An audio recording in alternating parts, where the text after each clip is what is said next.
ብሌንን በሰራተኛዋ ስለምትቀናባት ሰራተኛዋን ውሃ ቀጠነ በማለት ትጮህባታለች።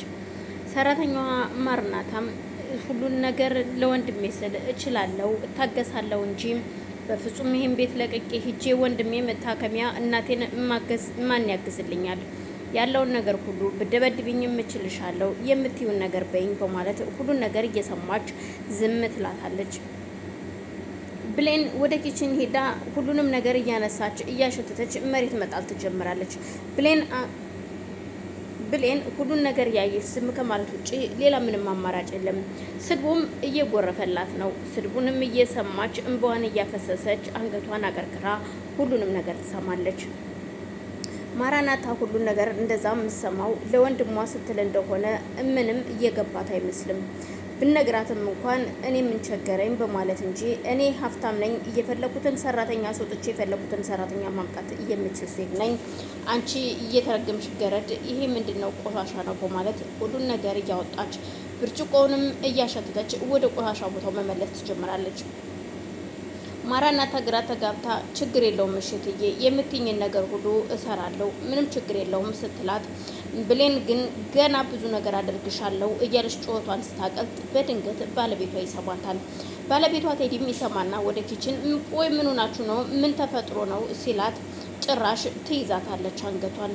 ቆይ ምን እያደረግሽ ነው ብሌን? ምንድነው ችግሩ? የተፈጠረውን ነገር ንገሩኝ ምንድነው ሲል፣ አይ የኔ ጥፋት ነው ጋሼ ምንም ችግር የለውም እኔ ነኝ ጥፋተኛዋ እሷ ምንም አላጠፋችም በማለት ጥፋቱን ወደ ራሷ ስታላከክ፣ በፍጹም እንደዚህ ሊሆን አይችልም በይሻውን ልቀቂያት በማለት ብሌንን እያስለቀቃትና አሁን ሂጂ ወደ ውስጥ ይላታል ባለቤቱን።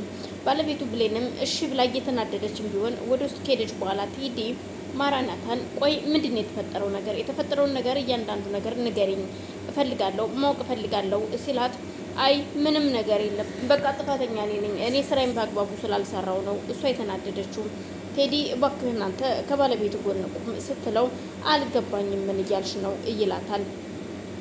እርግጥ በመልኳም ቆንጅዬ የሆነችዋ ሰራተኛ ለካስ እሷ እየቀናችባት እንደሆነ ማናቸውም የገባቸው የለም።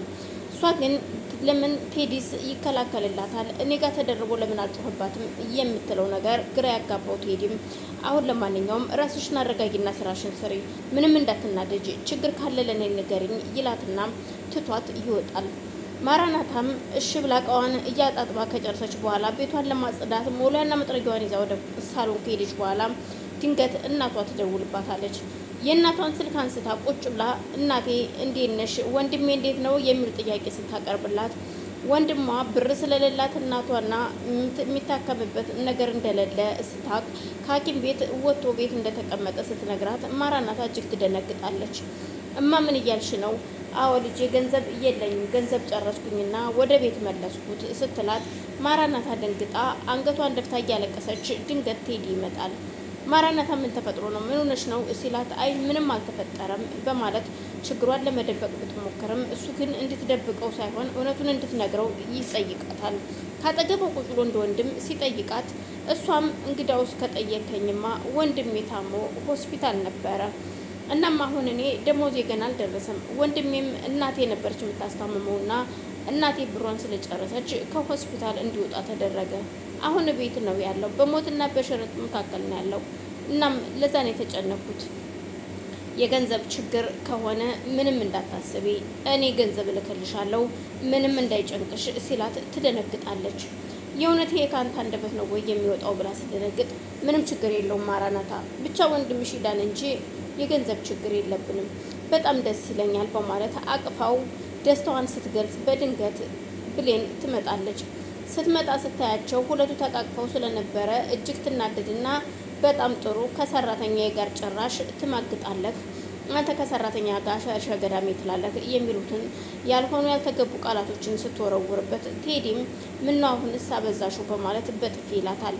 እሷን በጥፊ ያላት ምክንያቱም አንቺ የድሮዋ ብሌን አይደለሽም የድሮዋ ብሌን እስኪ የት ነው ያለሽው ነይ እስኪ ቢላትም የድሮዋን ብሌን ከዚህ በኋላ ታገኛትም በማለት እያለቀሰች ለጓደኛዋ ትደውልላትና ጓደኛዋ ከዚህ በፊት ቴዲን ታፈቅረውና ትወደው እንደነበረ ታውቃለች። ግን ደግሞ አሁን ላይ እኔ ስላገባሁት ጓደኛዬ ለኔ እንጂ ለቴዲ ፍቅር የላትም ብላ ስለምታስብ ቤቲን ትደውልና ስትጠራት ቤቲም አቤት ምን ተፈጥሮ ነው በማለት ሩጣ ትመጣለች። የተፈጠረውን ነገር እያንዳንዱ ስትነግራት እንግዳውስ ጓደኛዬ እንደዚህ ማልቀስ የለብሽም፣ እናትሽ ቤትም መሄድ የለብሽም፣ እይወልሽ አሁን ነይ እንሂድና ፈታ ዘና ብለን እንመጣለን። ከዛም በኋላ ጓደኛዋም አንቺ እኮ ራስሽን ስለጣልሽና ቤት ውስጥ ቁጭ ስላልሽ ነው እንጂ ለሌላ አይደለም ባልሽ የናቀሽ። እናም አንቺ ወጣ ወጣ ማለት አለብሽ። ስለዚህ አሁን ይልሽ አንድ ምክር መክርሻለሁ። የእህትነቴን ባለቤትሽ ቴዲ ሲመጣ ከእሱ አጠገብ ቁጭቴና እኔ ወጥቼ ስልክ ደውልሻለሁ። በዛን ሰዓት ልክ ወንድ እንዳወራሽ አድርገሽ ትደውይለት ታወሪዋለሽ በማለት ያልሆኑ ምክሮችን ስትመክራት እሷም የጠቀመቻት መስሏት እሺ በማለት ትነግራታለች። ተነስተው እነሱም ወጥተው ፈታ ዘና እንበል ብላ አዝናንታት ትመልሳትና ከዚህ በኋላ መኝታሽንም መለየት አለብሽ፣ ከቴዲ ጋር አብረሽ መተኛት የለብሽም፣ ራስሽን መጠበቅ አለብሽ ትላትና ትመክራታለች። የተመከረችው ለራሷ ቴዲን ለመውሰድ ስለምትፈልግ እቺ ሴት ከዚህ ቤት መውጣት አለባት፣ ከዛ እኔ ቴዲ ራሴ ያደርገዋለሁ ብላ ያሰበችው ቤቲ ስራዋን እየሰራች ነው። ማራናታ ቴዲና ብሌን እንዲታረቁ ቴዲን እየገፋፋችሁ ነው። እባክን ይቅርታ ጠይቃትና አብራችሁ ትዳራችሁን አስምሩ። ከዛ እናንተ ስትታረቁ እናንተ ሰላም ስትሆኑ እኔም ቤት ለቅቄ እሄዳለሁኝ። በእኔ የተነሳ ቤታችሁ እንዲፈርስ አልፈልግም ብትለውም ቴዲ እዩልሽ ማራናታ እሷ አሁን እኮ አይደለም የጀመረችው ይሄን ነገር ቆይታለች። ከጀመረች እንደዚህ አይነት ነገር ቆይ ሀብት ነው የቀየራት ገንዘብ። ምክንያቱም ገንዘብ ስታገኝ ነው እንጂ የተቀየረችው። ብሌን እንደዚህ አልነበረችም። እጅግ ምርጥና ጥሩ ሴት፣ በጣም መልካም ቆንጅዬ ሴት። መልኳ አሁንም ቆንጆ ነው። ጸባይዋ ግን ልነግርሽ አልችልም። እጅግ በጣም ደስ የሚል ጸባይ ነበራት። አሁን ግን ምን ታደርጊዋለሽ? እንደምታያት ናት። ከራሷ ጋር ተጣልታለች በገንዘብ የተነሳ። ሀብት ሲመጣ እንደዚህ ነው።